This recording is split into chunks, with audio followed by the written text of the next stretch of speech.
Nausea में photo ॿारनि जे वारसनि पारां मदर एंड चाइल्ड अस्पताल जे इंतजाम ख़िलाफ़ एहतजाज कयो वियो। फोती वियल ॿारनि जे वारसनि पारां रोड ब्लॉक करे एहतजाजी मुज़ाहिरो कयो वियो। इन मौक़े ते ॿारनि जे वारसनि माजिद चांडे उस्मान सियाल ॿियनि इल्ज़ाम लॻाईंदे चयो त डॉक्टरनि जी बेध्यानी सबबि संदनि 4 ॿार मदर एंड चाइल्ड अस्पताल में फोत थी विया आहिनि। संदनि चवण त अस्पताल में दवा जी का बि सहूलियत मौजूदु न आहे। 50 रुपयनि जी दवा वठण लाइ 100 रुपया किरायो करे भरो परे वञणो पवे थो। हिननि मुतालबो कयो त अस्पताल में बहितर अमलो मुक़ररु करे ॿियूं सहूलियतूं बि फ़राहम कयूं वञनि। कोसपुर पुलिस थाणे जी हद ॻोठ गुलाम कादिर शेख में शेख बिरादरी ॿिनि धुरियुनि में मामूली ॻाल्हि तां झेड़ो थी पियो, जहिड़े दौरान हिक ॿिए मथां लठनि जो वसकारो करण जे नतीजे में 2 औरतुनि समेत 5 ॼणा सख़्त ज़ख़्मी थी पिया, जिन खे गौसपुर अस्पताल आंदो वियो, जिते मिड़नि ज़ख़्मनि जी मरहम पट्टी कई पई वञे। वाक़े जो केस दाख़िल न थी सघियो।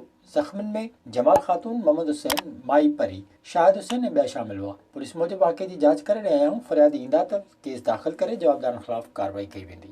जामशोरे में SUP जे 2 अॻवाननि जे फोत थियण ते गॾियल तौर ते ताज़ियती मिड़ाको कोठायो वियो। ताज़ियती मिड़ाके में सियासी समाजी अॻवाननि वॾे अंग में शिरकत कई। जामशोरे में शहरी एक्शन कमेटी पारां सिंध यूनाइटेड पार्टी जे अॻवाननि, जामशोरो टाउन जे सदर वज़ीराडी तीवणे ऐं ज़िले जामशोरे जे जनरल सेक्रेटरी मुमताज़ गोरड़े जी यादि में मक़ामी होटल में गॾियल तौर ते ताज़ियती मिड़ाको कोठायो वियो। ताज़ियती मिड़ाके में SUP जो मरकज़ी अॻवान हाफ़िज़ बख़्शल सहिड़ो, शहरी action committee chairman Rabnawaz Abro, SUP ladies wing जी अॻवान एडवोकेट आसमा अबड़ो ऐं आज़ाद संजरानी समेत ॿियनि वॾे अंग में सियासी, समाजी ऐं इल्मी अदबी शख़्सियतनि शिरकत कई। विज़िट कयो अवामी आवाज़ मीडिया ग्रुप जी वेबसाइट awamiawaz.pk।